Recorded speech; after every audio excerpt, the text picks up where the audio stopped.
কি দারুণ প্রকৃতি।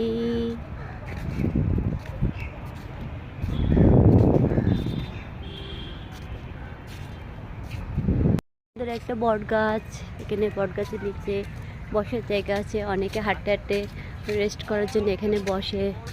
অনেক মানে ঘুরতে ঘুরতে আপনার শেষই হবে না, বিশেষ করে বিকালের দিকে আসলে তো খুবই মজা পাবে।